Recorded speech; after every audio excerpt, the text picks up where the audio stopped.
He's not. Yep, not showing. Good.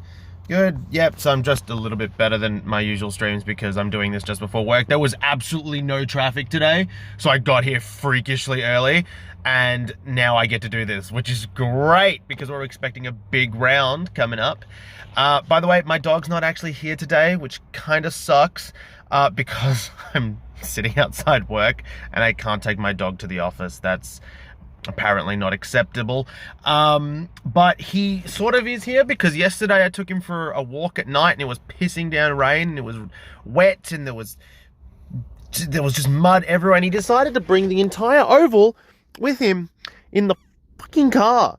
And now I hope you saw that. Do you see that? That's disgusting. He didn't leave any park at the park. He just brought it all into my car. So he's kind of here in spirit. Now, there's a big round coming up. Tom Highmore has been announced as playing, finally. So we get to reap the rewards from Tom Highmore, which means my only move for this week is about to take place. Watch this. Oh, whoops. No. Just screwed that up. So Cozzy off, Highmore on, Cozzy is the emergency.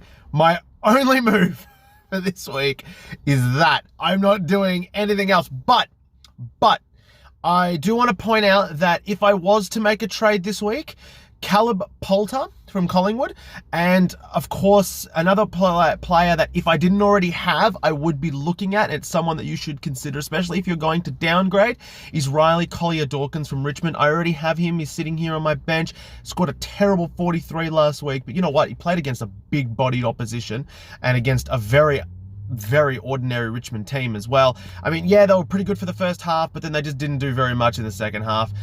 Richmond's midfield is absolutely screwed at the moment. Yeah, we don't have that many, Richmond don't have that many injuries in comparison to, I mean, everyone has injuries, right? Every team has injuries at the moment, but Richmond's midfield has been hit hard. No Edwards is all-Australian winner. No Prestia, best and fairest winner. No Cochin, he's a Brownlow medalist. I don't care what anyone says, he's a Brownlow medalist. No Lambert, triple premiership player there. No Bolton now, who was having an amazing season up until, well, the punch. And I think that's about it when it comes to injuries in Richmond's midfield. But there's a 5-star midfielders just absent at the moment, which means players like Riley Collier-Dawkins will continue to play. But his job security really does diminish as soon as those guys start coming back. He will receive a lot of time in the midfield because, yeah, Jack Graham, he's a good player, don't get me wrong, but, you know, he's compared to the players that are missing, you know, he can't take on an entire game, 100% of the game in the midfield. He just can't.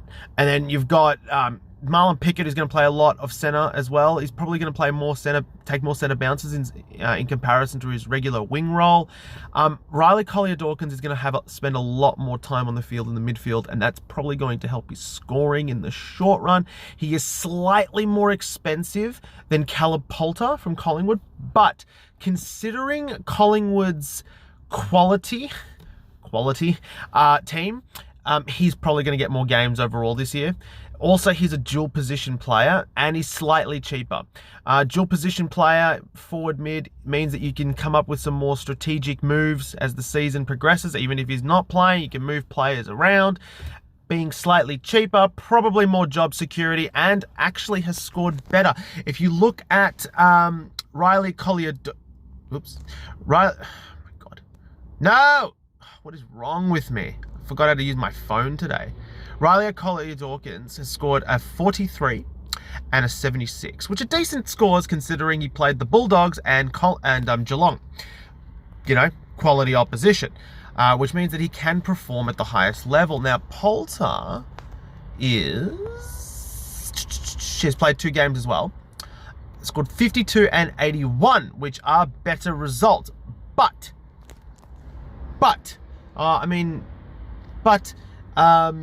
Gold Coast and North Melbourne are not the Bulldogs and Geelong. They're just not. The midfield quality in comparison to the midfield quality that Caleb Poulter, or the players that Caleb Poulter played against in comparison to Riley Collier-Dawkins in his first 2 games, are vastly different. And that's the thing, right? He's playing well against these terrible teams, right? Well, Riley Collier-Dawkins has proven that he could score some decent scores and only slightly worse off than Poulter against quality opposition. So against a team like GWS, who are a bit meh, he might actually come up in an 80, 85, which would be great. Now that I'm thinking about it, maybe I should start him on my field. Actually, maybe I should start him on my field. Can't really make many changes though. Ooh, who do I? Nah, I think I'm gonna keep Scott. Scott's just got that. I don't know. Who are the Bulldogs playing?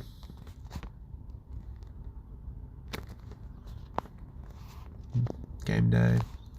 AFL matches. The Bulldogs are playing Port Adelaide. That's gonna be a good match. You know what? I might go. Scott has been in some pretty decent form lately. Now I'm starting to second guess myself. Far out. I want to get him in the team, but everyone's either a straight up mid or a forward. I think I'll just leave the team. I'll make a decision later on whether or not I want Riley Collier-Dawkins in the team or Scott. Apparently Flynn might play. I hope he plays. He's barely played, which is a little frustrating. He's got a lot more money to make, so I'm going to keep him on my bench. I will trade him off later in the year, but I'm so glad I recruited Tom Hickey. I think that he is so undervalued. I can't believe that I was weighing up between Tom Hickey and who was it? Tom Hickey and what's his name? Stephen Martin at the season start, because they were both roughly the same price, and I picked Stephen Martin. His round 1 score was good. Everything else really wasn't. So, you know, kind of regret that. I'm glad I had James Rowe in the team. He actually scored alright this week. Plays well at home, which he's proven so many times. Is he playing at home this week? He is probably not. I don't think he's playing at home. Yeah, definitely not. West Coast. I think it's a West Coast term game, isn't it? Yeah, it's West Coast term game. Okay, maybe I should take Rowe off. He doesn't play well. He doesn't play well outside of home. See, that might be where that might be how I might have to switch the team around to get Rowe off and Collier-Dawkins in somehow. I don't know how I'm going to do that, considering See, at the start of the year, I had a lot of dual position players, and then by end of season, all the dual position players just weren't doing great, and I just ended up with these single position players, and now I'm stuck, which is not good. That is not good. I probably should have gone a Poulter, now that I think about it last week, because this would allow me to make moves like this, but yeah, whatever. I'll just have to stick with McKeer. I'm going to take Waterman off. I don't know if Waterman's even playing. I'm just going to put Atu as my emergency. Hopefully he plays. I think he's got a lot of talent there, and he's a good scorer too, so hopefully he gets to play more footy. Kiri, he really did not play well. He did not play well at all. What do they have to say about him? Kiri had just 4 possessions. 6 tackles this week. It was his lowest in the season so far. His job security may be in jeopardy. That's not good. He's probably gonna miss. Oh, it's really bad. How do I alter this team? Because that's not a good score, and that is not a good result. He's most likely going to be dropped. How do I alter this team to get... I can't. Maybe I can. No, I can't. I just can't. It's not good. I'm going to score a 0 somewhere. I'll have to figure this out later on. If McKeary doesn't play, I'm going to end up moving Collier-Dawkins on the field somehow, and move Scott to the forward line. I haven't worked out how I'm going to do that, but I will do it. I haven't really worked it out yet. You get a lot more flexibility when you do these trades on your computer opposed to doing it on your phone, because on your phone you can't do, you know, that thing where if you're moving so if you're trying to trade out a player that's playing, he's a forward mid and he's in your forward line, and your midfield is completely full, and then you want to move that guy into your midfield, you can trade out a midfielder, move that player into your midfield, and then recruit a forward at the same time. You can't do that on your phone, but you can do that on your PC. So I'm going to definitely do that on the PC. Yeah, so I figured it out. But Tom Highmore definitely, like, look at his stats. Look at his stats. Like, there's some decent scores. He got dropped after a 77 score. I can't believe it. 1677. Yeah, he's definitely on. Like, I do like Cozzy. I think Cozzy's a really good player, and he gets. We've seen him. His best is good. Like, a couple of weeks ago, he scored. What did he score a couple of weeks ago? He scored 104 a couple of weeks ago. That's a big score, right? But then again, most of his scores have been below 60, which is disappointing. So he's only had that's 3 games between round 5 and 7 where I thought, wow, he's really worth having in my team. But then that ordinary effort against West Coast, don't get me wrong, West Coast are a quality opposition. Who is Hawthorn playing this week? Hawthorn are playing North Melbourne. Actually, do you know what? It might be worth having Cozzy on the field. If he's playing against North Melbourne are not a good team. It might actually be better off me having Cozzy on the field instead of Highmore. I reckon, screw it. I'm going to make no changes. The only change I'm going to make this week is if McKeary does not play, I've got to fill that forward spot.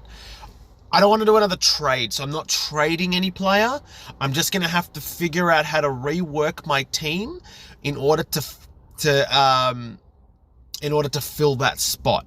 That's what I've got to work out. I will figure that out. I don't know how I'm going to do it. It would have helped if I had a forward midfielder on my bench here instead of Atu and Waterman.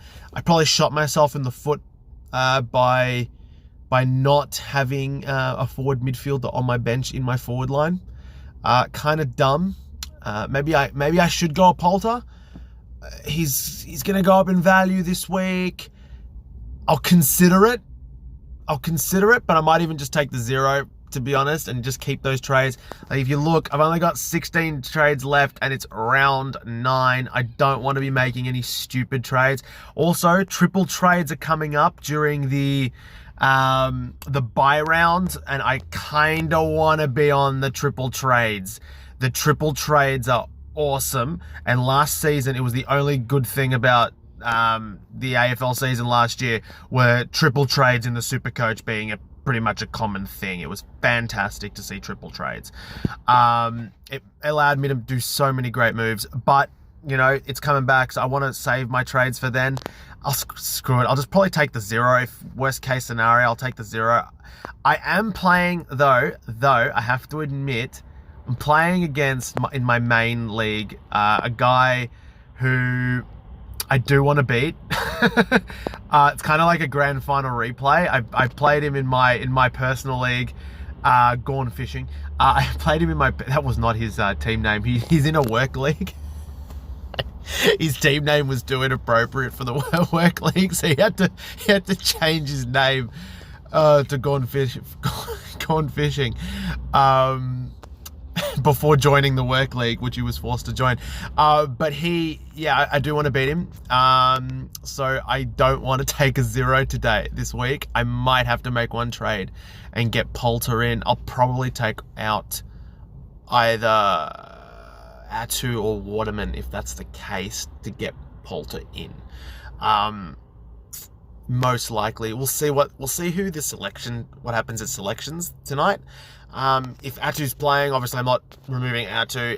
If Atu's playing, then I'm just playing Atu. Waterman as well. I don't know how they've gone in the VFL. Waterman, look, both of those players are going to end up back in that team, right? Both of those players are going to end up back in that team. I just don't know when. And then, yeah, Danaher's actually been real good. He's around 400. I was going to trade Danaher. I said I was going to trade Danaher when he got to around 350, and then he just kept performing well. Now he's sitting at just under 410. And I do want to move him on before he does eventually drop off in value, but he's just playing so well. So I think I just might keep him. I wonder what's SuperCoach saying about Rose.